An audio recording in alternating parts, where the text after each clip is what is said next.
Hey, what's going on, everybody? I'm Ben Backus. And I'm Kevin Paulin, and welcome to the Falling Up Podcast, where we have conversations about turning obstacles into opportunities. And on today's show, we got the pleasure of being joined by Mr. Rakhim Sabree. I'm excited for this, and I'm just going to jump right in and start it. So I was looking through the bio, and then I saw the TEDx talk. So I was like, I got to see that. And something really cool that you mentioned. Each one teach one, each one reach one. If you know, teach. If you don't know, learn. What does that quote mean to you, and how does it play true in your life? Yeah, that's a great introductory question. That quote was taught to me by my grandfather.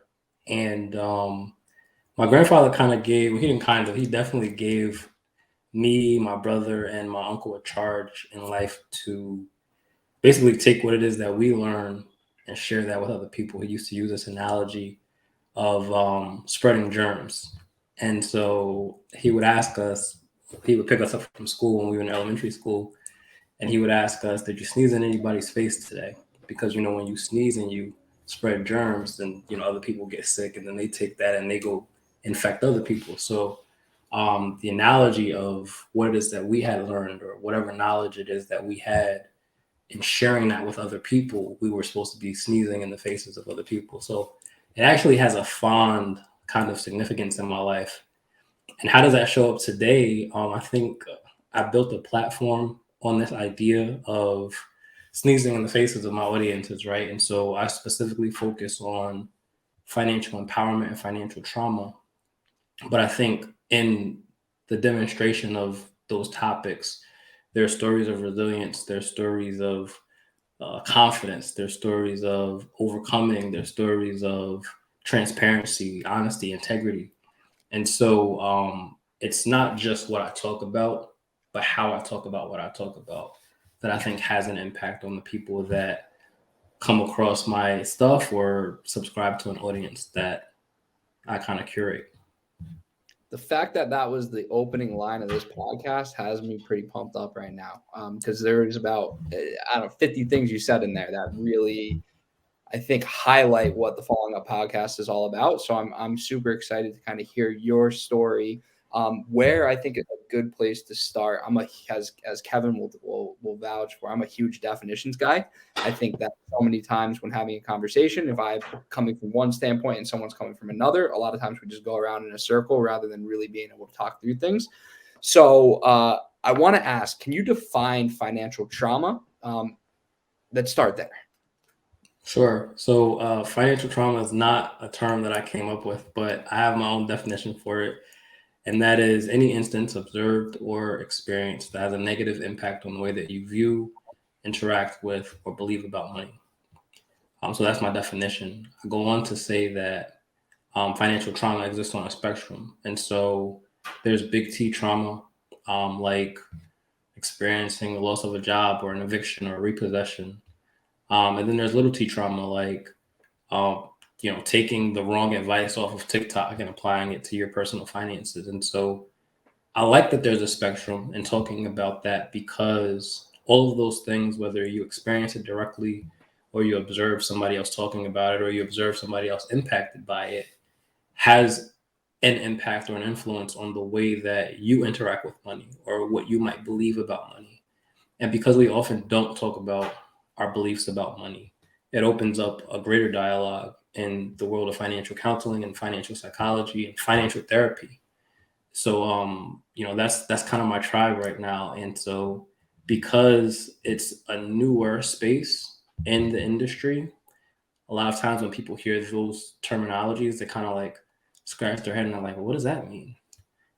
And I go further in talking about financial trauma through the lens of the Black experience. And so I don't know that there are many people who do that. And it's been definitely a conversation starter. Yeah, for sure.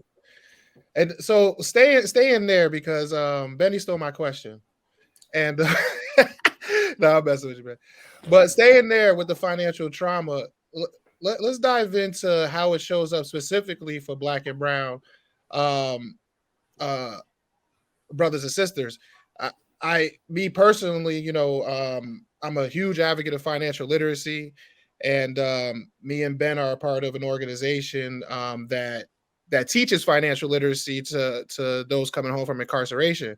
So that was one of the main things that attracted me to you and your energy and to your platform was you addressing us, and us I mean black and brown. So can we just dive into what started that? Like what was the moment where you said I have to talk about this trauma, and then how did that transform into the empowerment, into financial empowerment? Yeah, actually, it was reverse. It transformed into financial empowerment and then niched down into trauma. Mm, But the chronologically is the same. The chronological approach is kind of the same anyway. So I could go all the way back to my grandfather again, um, but I will go specifically from the financial lens. I had been working in the banking industry for almost a decade when I started writing my second book, Financially Irresponsible.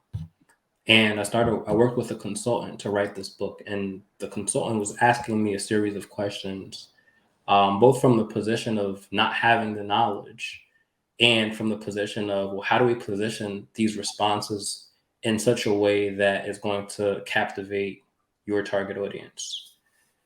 And I realized that financial literacy, and I'm sure you can attest to this, is often kind of marketed in a very bland way, right? It's the ABCs and 1, 2, 3s of how do you budget, how do you save, how do you build credit, and oftentimes it's not spoken through the lens of experience, culture, race. mhm. And so when I was writing my book, I wanted to not only touch on financial literacy, but touch on what has my experience been moving from a place of poverty into financial education. What has the process of getting credit look like? What has the process of investing look like? What has the process of saving and buying real estate look like? And by using stories from my own life, I would illustrate those points. But at the same time, I was reading a book. So I'm writing and I'm reading a book, right? And the book was called Post Traumatic Slave Syndrome by Dr. Joy DeGroy. And in her book, she talks about the impact of slavery generationally on Black Americans, and that the impact of the events that follow slavery up until today's date having a similar impact as post-traumatic stress disorder.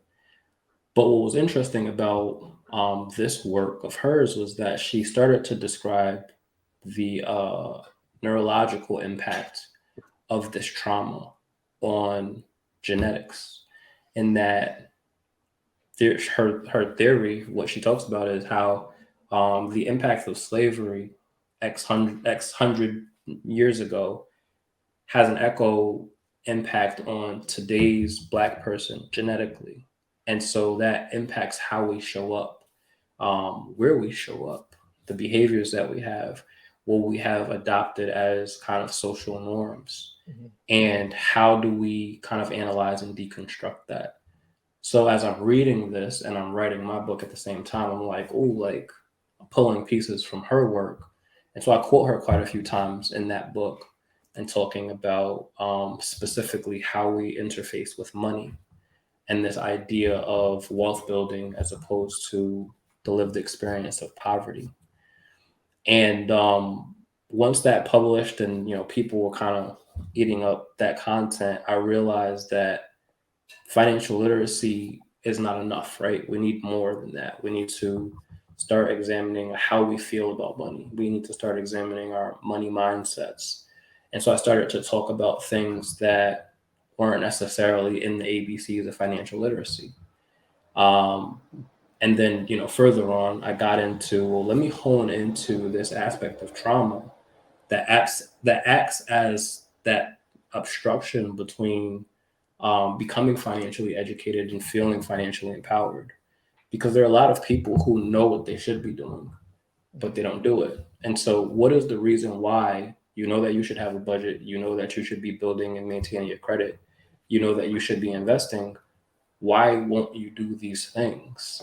And I don't think that it's always an issue of skill versus will. I think sometimes it's an issue of context. So that's how I got into financial trauma.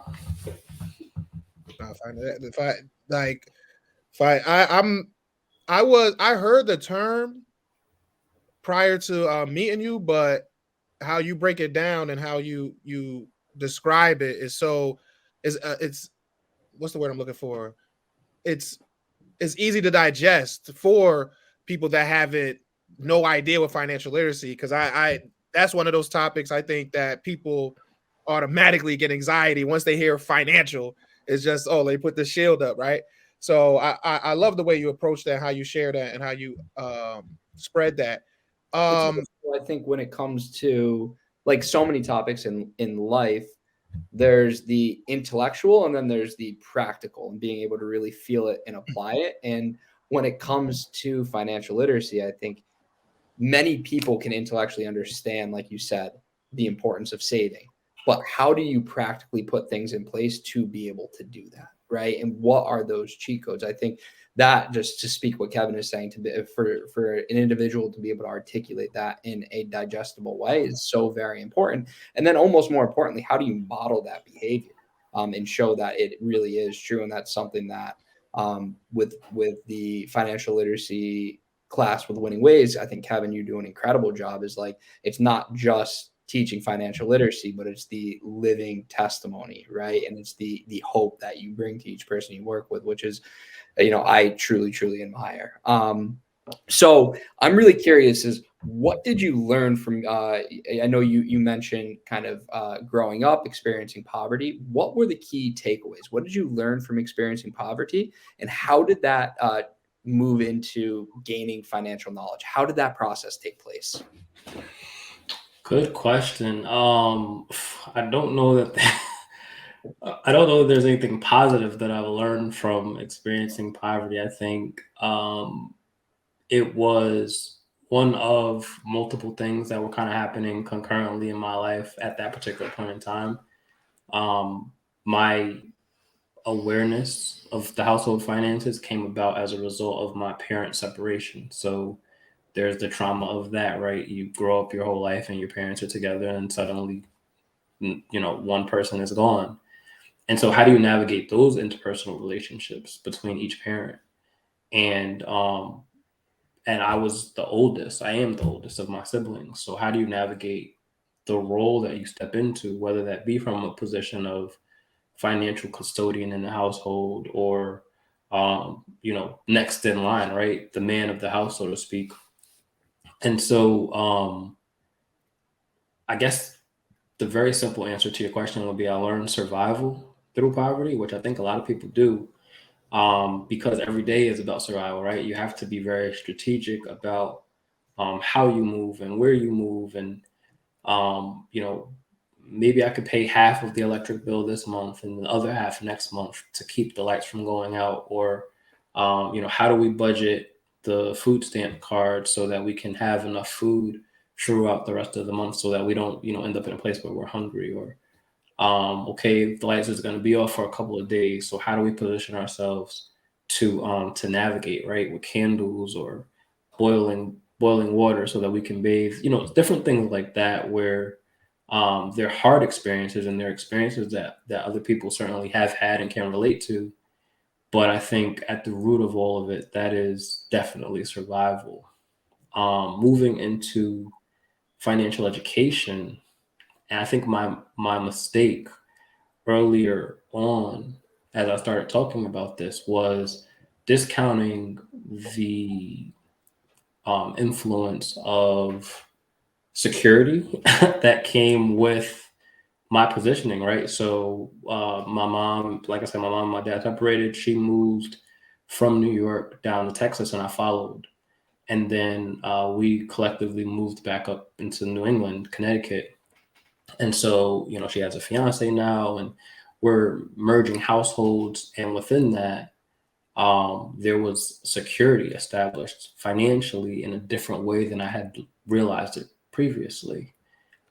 which allowed for me to then go into work in the banking industry and then start learning the things that I was learning. But through that, I was able to apply in my early 20s a lot of the things that I was learning with the security blanket of not having to worry about survival. And when I delivered that TEDx talk, or when I started talking about financial education, I was leaving that part out because I think the story reads, if somebody who doesn't know me kind of listens to my content, oh, he escaped poverty by virtue of learning financial literacy. And that's not the case. And so now when I look back at that content, or when I am asked questions like this, where I get to revisit the journey, I have to acknowledge that there was a sense of financial security established that took me out of the environment of survival and allowed for me then to observe and absorb the lessons that I was learning financially. And so, yeah, I mean, it put me in a good place. I started making money. Then I started making more money, climbing the ranks in the banking industry, learning through the industry and interacting with my customers, my peers, but also learning independently. And even through osmosis, a lot of my friends that I had started establishing out here had great credit. They talked about it openly. Some of them own properties, some of them own cars. And I'm coming here, a New York kid who took public transportation all the time. And I'm like, I need to go get a car. What does that process look like? I need to invest in my 401k. What does that process look like? Oh, I don't know anything about credit cards. What does that process look like? And so everything was really a crash course in everything for me to apply it. And I would take that information back home to my friends and my family in New York. And they're like, what are you talking about? So it was kind of the culture shock of, well, this is how we do things here, and trying to share that with my community from home. And I just realized that I had a knack for communicating this, as you said, in a very simplistic way, but also that I had the lived experience to connect with somebody from a place of empathy and say, okay, I know where you're at. This is where you could be. And so I like that you talked about embodying the lesson, right? And being able to say, okay, well, you know where I grew up because we grew up together, but look at me now. And I started posting and sharing that probably in 2019, and I haven't stopped. So, do you? Because I've been doing my due diligence. Did survivor's remorse? Do you think you experienced that because of the success? So I don't know that I necessarily experienced survivor's remorse. I know that I felt like I was alienated from my community based off of my success. Certainly, like there have been times where I have been either told or has been suggested that maybe I feel like I'm better than the people that I grew up with because of the way that I approach this work. The accolades that I've gained, I've been told that I've been lucky to do some of the things that I've done. And so it's kind of like, well, like, why are you hating, right? But I think that was my initial reaction, and I think appropriate, but maybe immature in that I wasn't looking at the whole picture. And, to the point that I just made, there are aspects of my experience that are very much being in the right place at the right time, right? And so could that count as luck? That's for somebody else to decide. But there's also aspects of my experience that have been very intentional, that have been very driven, that have been, the result of discipline and sacrifice. And so, those are not things to sneeze at either. I think, I forget who says it, but, luck is when, you're prepared for this opportunity and the opportunity presents itself. And I'm butchering the quote, but opportunity and preparation. Yeah. So in a lot of those instances, because I had the knowledge, because I had the security, because I had started making decisions and applying those decisions, I was able to do the things that I was able to do. And so now I don't take those comments as personally, because I understand that, maybe my success, if we, however we want to call that, intimidates people or makes people kind of examine what it is that they haven't done. But I also realize that my success inspires people and makes them kind of realize, okay, well, if he could do it, I could do it. And that for me is my goal. Yeah, there's always the two sides to the coin. I think no matter what, right? If you're inspiring people, you're also pissing people off. I know that anytime that I made major changes in my life, it always seemed that new people would come in, but the people who were there before, a large percent would kind of fade off. And a lot of times it's, well, I'm a direct reflection of what they're either are or not doing. And I think that's very challenging. And the same other people have played that role in my life too, where like I've drifted away because other people have taken a leap that I wasn't ready to take, and like that really intimidated me, and I wasn't mature enough or didn't have the awareness at the time to be like, hey, how can I talk to you about this? Instead, I'm gonna either throw shade or I'm gonna distance. But you mentioned after moving, kind of meeting these new individuals, and I'm wondering kind of what the role of you talk about on your website, and I believe in the TEDx, of building a team. And I'm assuming that this is kind of when that mentality started, where you're meeting these individuals who are talking about the credit, having the properties, kind of showing you that there's this whole other area of life that wasn't really recognized before. What goes into building a team? How do you how was that experience for you? Intuitive is the first word that comes to my Okay. mind. And I know that that's not the case for everybody, but the people that I have become the most friendly with were also people that I worked with. So, you're spending so much of your time in a work environment, and you start talking about, your personal goals and aspirations and accomplishments. And some of that kind of comes out, right? So I think when I think about the version of me that existed in New York, and then the version of me that started to kind of exist in Texas, which I wasn't there for very long, but the version of me ultimately that I ended up becoming back in 2011, I was a very guarded. There were things that we just didn't talk about, and health was one of them. Money was another one, particularly with people that you don't know. Mhm. And when I start to see like the comfort in, just the sharing of information, like, oh, my credit limit is XYZ. And I'm like, oh, you tell people that? Or I make this much money. I'm not supposed to know that information. You start to kind of, at least I did, break down those walls of, well, what is socially acceptable to kind of communicate, and then being able to see it, right? So the person that hired me back in 2011 became a good friend of mine, and she owned a multifamily property.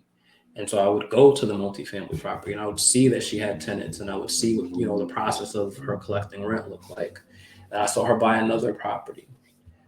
We had gone on vacation together, and in the process of going on vacation together, there was, conversations about using this credit card versus using that credit card, and doing the balance transfer at 0% interest for 12 months. So you're not paying interest, and just things that were very intuitive to her lived experience became lessons for me and how I could manage my own.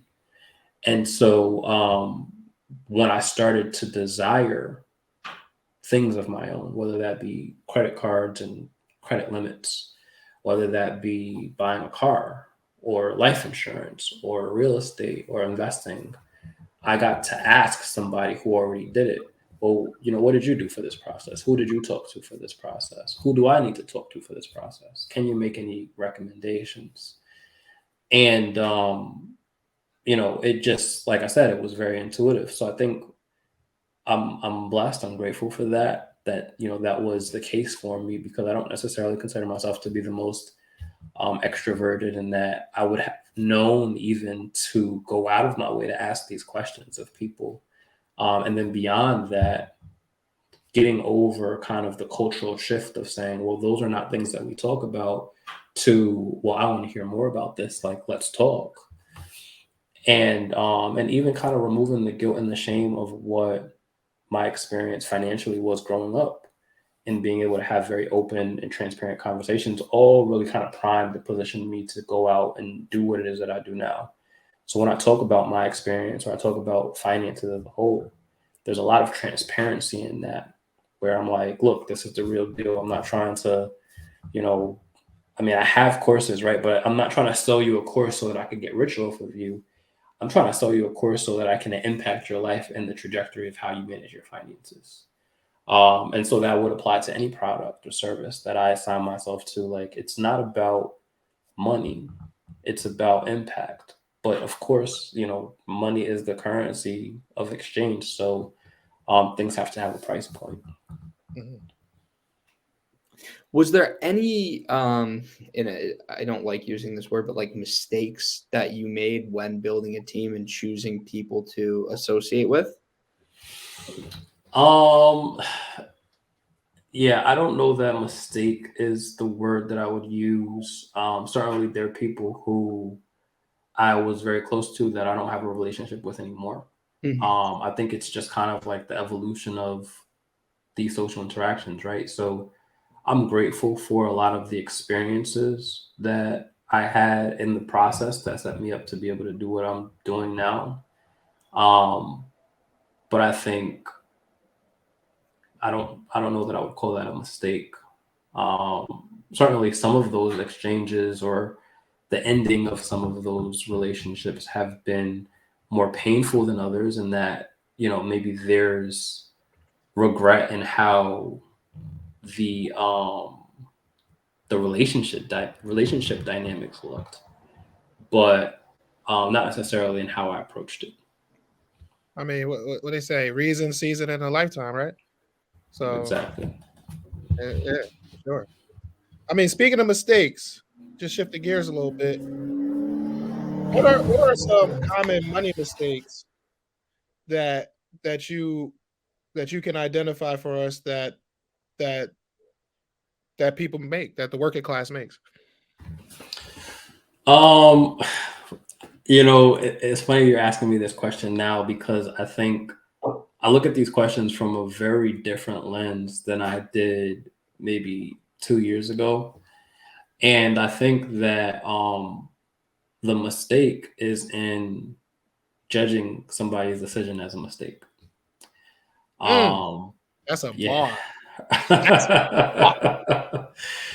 Yeah, I think it's easy for people who are financially educated to forget how much they know, and making these judgments of people who are maybe not financially educated in the official capacity, right? They're not carrying any licenses or certifications or, coursework that says, oh, this is specific focused on your ability to go out and educate on these topics. But I think the mistake that we make as kind of a group is that people who are experiencing poverty, or people who are managing their money poorly, are doing so because they don't know better, or because they don't want to do better, when a lot of times the issue is that they don't make enough money, or they are not in a position to make the changes that would be necessary to create change.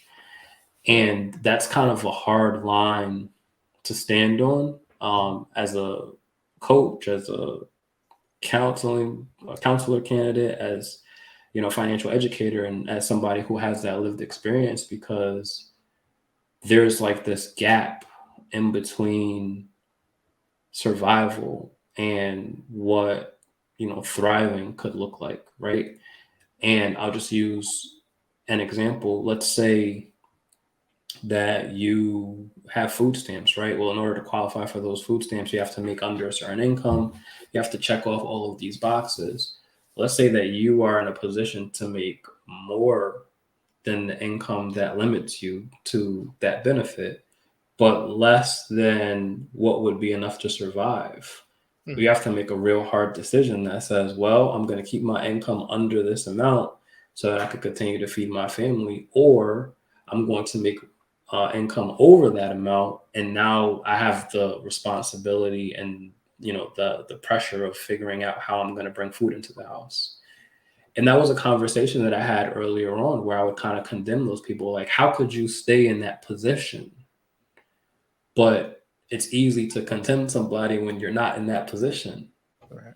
And so I think when we talk about financial empathy as financial educators, that maybe that's something that we need to spend more time on in the judgment side of the plane, that, yes, somebody should be budgeting, and yes, maybe they could put $1 towards their savings every time they get paid, but is that dollar going to make a difference over the course of the next month, over the course of the next 6 months, over the course of the next year?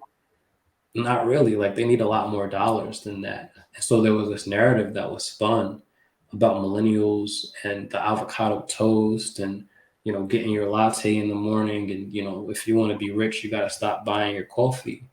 And now I'm starting to see more conversations being had around the fact that, skipping out on your morning coffee is not going to accelerate your process to wealth.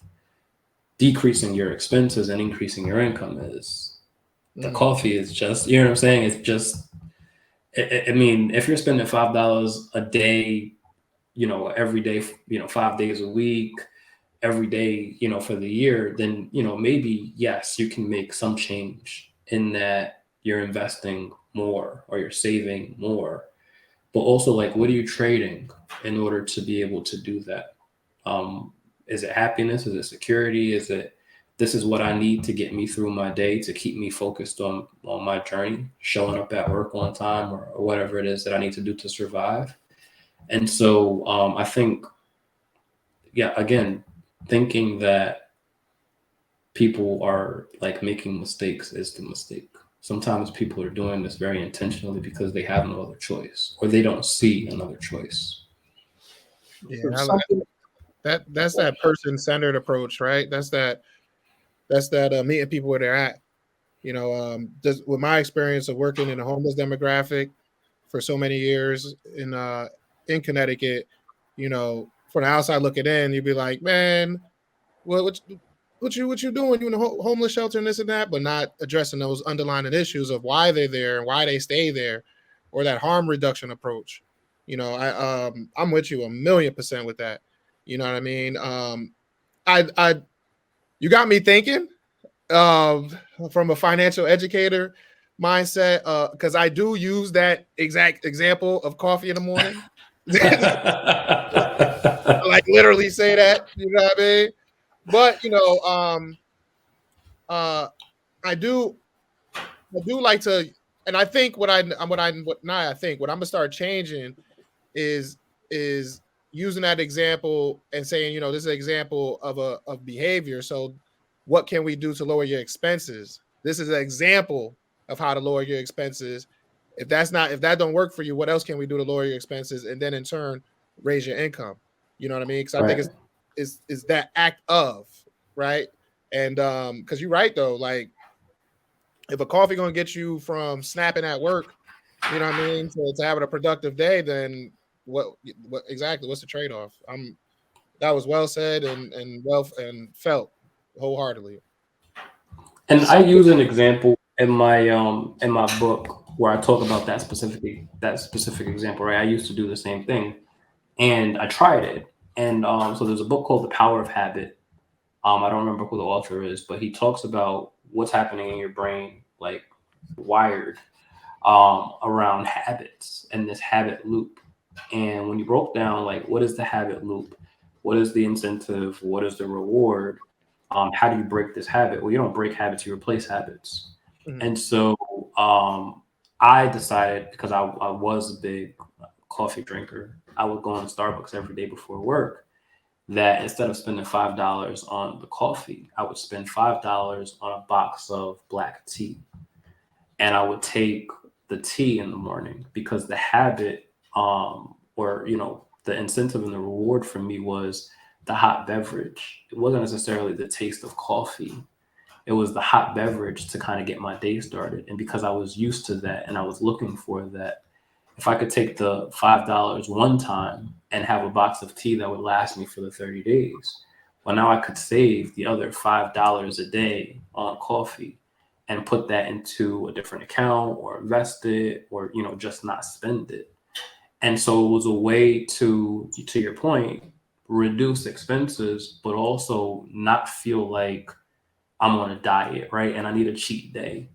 And I think that's the way a lot of financial educators approach budgeting and, you know, this kind of like lean approach to managing your money. It's like, okay, you're on a diet, but the reason why most people's diets fail is because they're now lacking something. It's not something that they can sustain for a long period of time. So how do you replace that habit with something else that will give you the same level of satisfaction, but have a little less impact on you from a expense perspective? Yeah, I love that. You alluded to this idea exactly earlier when you mentioned you were talking about success and how sometimes there's levels of luck to it, but no one really, and people can sometimes point to that, but they can't really see the discipline and sacrifice that also goes in on the back end. And I think this is a prime example there of what seems to be sacrifice turning into discipline. Are there other great examples that you can lead to in your own life when it comes to discipline and sacrifice that have promoted just positive benefit, whether monetary or health or wealth in general? I think the process of buying my house is probably the biggest one. I was 21 years old when I started working in the bank, and my coworkers were probably close to 25, give or take 5 years separate from me. And like I said, they own property. And so I'm like moving from an environment or a mentality where I lived in an apartment my whole life. I didn't think that I could own property before 30, to now seeing the keys, right, of how can I make this a reality? And then reverse engineering that process in my mind to then be able to go accomplish it. And so there were two big obstacles for me. It was a down payment and it was credit, understanding and building credit. And so while I worked on one, I worked on the other. And at the time, as a bank employee, I was able to have a safe deposit box for free. So what I would do is I would save in my bank account in $2,000 increments. So I had a savings account and I would just put money in there every time I got paid until I got to $2,000. Then once I got to the $2,000, I would pull out the $2,000 in cash. And I don't know what it was. There was something about seeing like that purple band around my stack of money. And I would take that stack of money and I would put it into my safe deposit box. And so for me, it was like this ritual. Every time I got the opportunity to put this purple band into the safe deposit box, I'm like, okay, this is going towards the process of buying a house. And so I got up to about $12,000 or $13,000 on my way. Like I thought I needed 20 in order to buy a house. And I had read the book Rich Dad Poor Dad, and I come across the Rich Dad training. And, you know, they did a job on me. So I went to the free training, then I ended up going to the paid 3-day training. And the whole time during the 3-day training, they're trying to convince me to buy their advanced training, which ended up costing exactly the amount of money that I had saved. And so I'm like, do I do this or do I not do this? And they, like I said, did a job on me. Like, oh, if you make this investment in yourself, you'll be able to go out and make the same money back within 30 days. And I'm not going to say that it was greed that got me, but it was certainly ambition. In that the way that they were selling this program, I would be able to multiply the money that I had put in and go out and buy not only a house for me to live in, but multiple houses. And so I spent all that money. I spent all that money. And at the time, my goal was to buy a home by the time I turned 25. I was 24 and I thought I was so close, and then I lost it all. But that didn't stop me. after that, I went back into the process of saving. I had learned about the FHA program and realized I didn't need quite $20,000 to put down to buy a house. And so I started looking again. Well, I started looking. I got qualified. I started looking at 25, ended up buying at 26. So I was derailed by a year. But I think when we talk about this idea of sacrifice, and we talk about this idea of discipline, I was definitely determined at that particular point in time, both financially and by way of like, what is the impact that this is going to have on my family, my future? Did that course pay off in any way? The one that you paid for?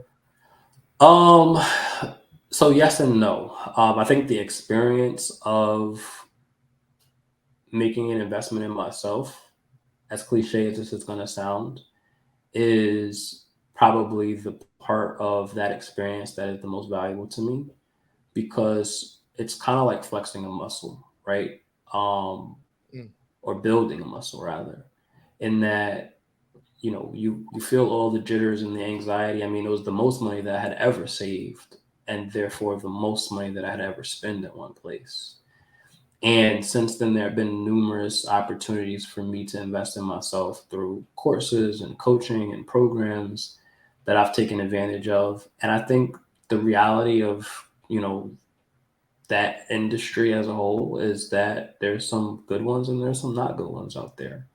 And so sometimes you take the L and sometimes you really benefit. Outside of that, it was really focused on understanding real estate terms and strategies around acquisition. So, in my head, certainly there's information bouncing around the process of wholesaling and buy and hold and creative financing and et cetera, et cetera. But it's not anything that I was in a position at that particular point in time in my life to execute on. And so, it was useful, I guess, in terms of what I paid for, but it wasn't useful in terms of why I paid for it. Mhm. Okay. Damn, Rob. My man Robert, man, out here doing, you know what I mean? Yeah. I know Robert was doing that. 13 grand. Mm-mm-mm. Yeah. Yeah. Shit. But I learned since then too that he licenses his business out. So, the people who teach this program, I'm sure they go through a very rigorous sales training. Um, but I looked afterwards in hindsight at the reviews of the program, and a lot of people's negative reviews mirrored my own experience. So this is not like a one-off incident, but he's done a good enough job at separating himself as the individual from these programs that there's no personal liability to him. So it's an interesting kind of dynamic there. Mm. Did that But play any role in you kind of creating your platform and your courses? And I am curious about that because I think it's well known, as you mentioned, where it's like, hey, some courses out there have literally no value, right? Like it's just like taking money from people who are desperate. And then there's clearly some that can create great insight and awareness and help propel people into the next. How did you land on creating courses? What was the motivation, the inspiration, and what are kind of the takeaways of someone who would engage in your trainings? this is a funny question. Just kind of following the conversation that we just had, because I paid for a coach. I paid for a coach, so I invested in myself again. Yep. And the reason why I paid for this coach was because in conversations leading up to that decision, he kind of mentioned that it would be good for me to create a course, right? He's like, you have a book, you have the content already, like you have all this knowledge in your head, like why not sit down for a couple hours, record videos, and make it into a course. And so I did. Um, what I expected in terms of an outcome from those experiences were what happened. But I think in hindsight, and as somebody who's taken courses, paid for coaching, What I'm realizing about my content on the topic is that a lot of times people's motivation to pull the trigger is based off of where they are and where they would like to see themselves be. And my content does not promise that, right? So my content is not, oh, you take my course and you're going to be a millionaire in 5 years, or oh, you take my course and you're going to know how to invest in real estate. My content is very much a lot of what we talk about, right? So how do you start to begin the healing journey, right? How do you start to recognize your behaviors or set goals or start attracting things into your life, right? So in my course, I talk about the law of attraction. I talk about using fear as an ally. I talk about the scarcity mindset. And so it's a lot of very conversational style videos that introduce a different vantage point to what is traditionally like the ABCs and 1, 2, 3s of financial literacy. And if I had known what I know now, then I don't know that I would maybe have created the course in the way that I did. I probably would have done a better job at kind of formulating a way to market this as useful knowledge instead of a course. So yeah, that's kind of where I'm at with that. I am in the process of creating another course right now. And that course kind of blends two worlds. So it blends the world of budgeting. The person that I'm creating the course with is a budgeting coach. And so we talk about budgeting from the very structured, disciplined approach to money. But then also we talk about financial wellness through the lens of financial trauma and, how do you become more self-aware financially and what are your beliefs about money? Really challenging people to examine those things. And so I feel like this will be more successful because there is that practical side that that we're talking about, but then there's also like the side that people don't talk about. And I've not seen any content out there that kind of blends these two worlds. So it's definitely something that's unique. And needed. On that note, well, I guess it's kind of deviating a little bit, but I'm curious from your perspective what the relationship is between money and mental health. Oh, geez. I think I saw a stat recently. I don't know how true it is, but it's something that's kind of floating around in the personal finance world that 80% of our behaviors influence, or rather 80% of our beliefs about money influence our behaviors around money. The 30% is the math, right? And so there's a significant relationship between money and mental health. And I think that from certain perspectives, that's by design, right? We live in a very capitalistic society. And so what do we do when we're sad? We spend money. What do we do when we're happy? We spend money. Like, when are we not spending money? And so when we look at, how we regulate those emotions or how we allow ourselves to experience those emotions, tied into the decisions that we make with money, I think it becomes a very telling story. Even when we're kind of numb, right? We're still spending money. And so, there's things happening in the background, right? Like how many people have subscription services that they don't use, or they're paying a monthly membership to a gym that they don't go to.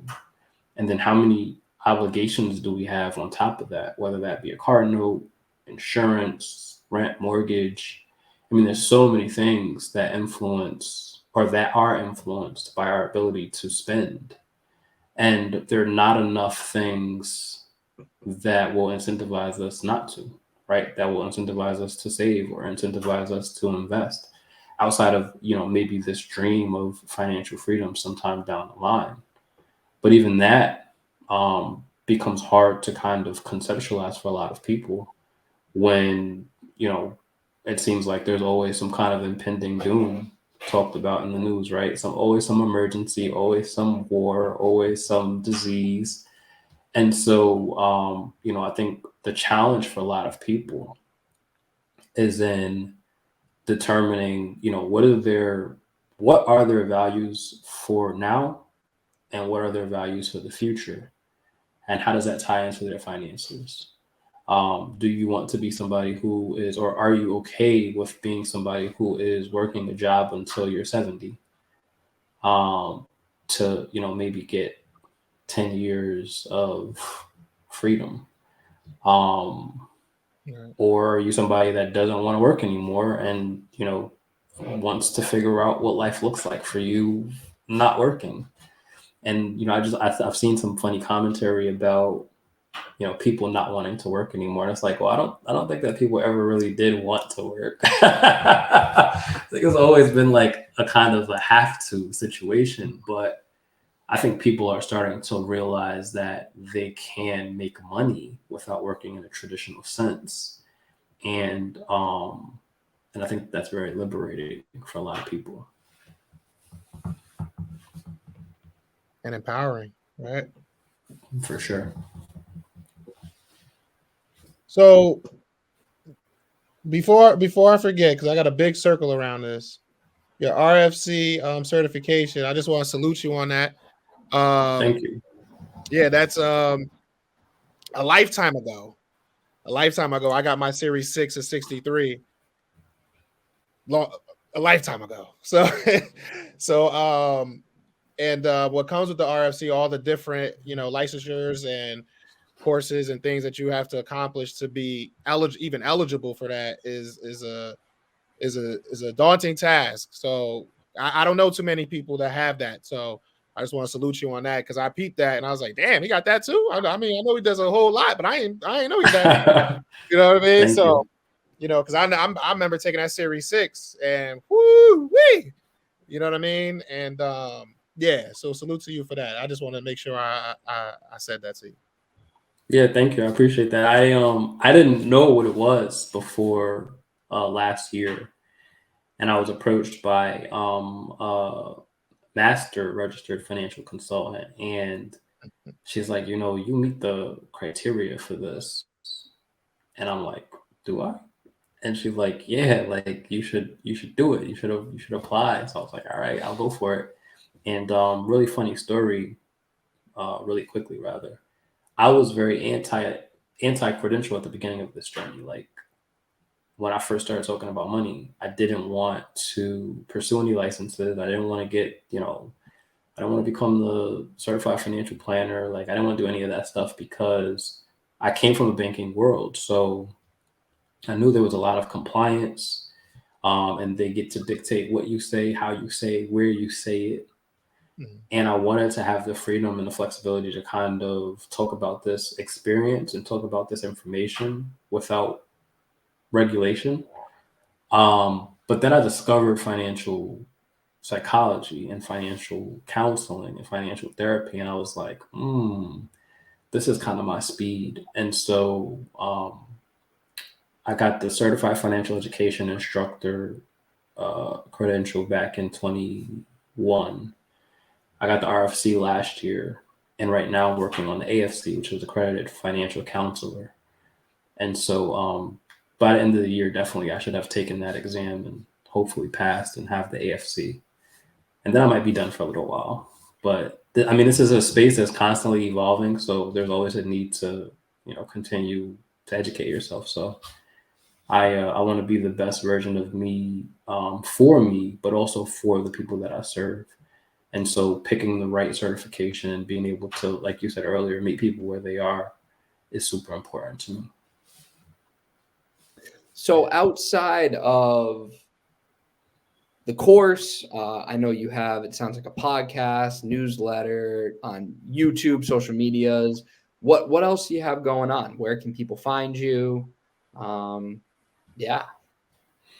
Yeah, I'm everywhere, I guess. But my focus right now is definitely building my audience on my newsletter. So I host my newsletter through Substack, which kind of combines a lot of the platforms, I guess you can call it, in the creator economy. So like you have like Patreon, which is a subscription service that you're delivering whatever for. Substack allows for you to put a paywall in front of your posts.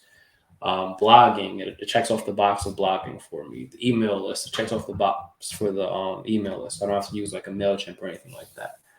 And I send out an email weekly, Friday mornings at 9:30 a.m. Eastern. And it's very niche. So I'm talking about, finance. It's titled Overcoming Financial Trauma. And so I just kind of like throw in a lot of these concepts that, some of what we talked about today and some maybe that will come up in current events. Last week was a pretty big week for me with that. As I was talking about like the Grant Cardone and Robert Kiyosaki and Dave Ramsey's world. But there is 2 tiers. There's a free actually there's 3 tiers, but there's 2 tiers that I advertise. There's a free tier where people can just read weekly. So they subscribe, I get their email, they get my newsletter directly to their inbox. There's a paid tier, which is $10 a month. And that allows for them to see more exclusive content. So that's all behind the paywall. Sometimes I'll send out an email with kind of a preview to what it is that they're missing. Other times I'll just directly communicate with the paid subscription. And it's been growing. So that's like my big focus right now, making my audience, or rather monetizing my audience in a very intimate way. So it's different than like Instagram or Twitter or TikTok, where people can stay or go, or they'll miss it because of the algorithm. This allows for me to go direct to their inbox and like have the conversation. And so anytime somebody subscribes, I'm grateful because it is an intimate way of communicating. And, I command a greater attention in somebody's email than I would by posting, randomly on Instagram or YouTube or wherever else. Dope. Yeah, man. I appreciate you for coming on. This is long overdue, but well worth it. You dropped a lot of jewels, you know what I'm saying? You dropped a lot of jewels, man. And I'm proud of you, bro. I'm proud of you, man. It's beautiful to see what you're doing and where you came from and what you represent. And keep on keeping on. And whatever we can do to support that and to add value to your journey, by all means, let us know. Yeah, appreciate you coming on, sharing the knowledge. And thanks everybody for tuning in. Yeah, thank you guys for having me.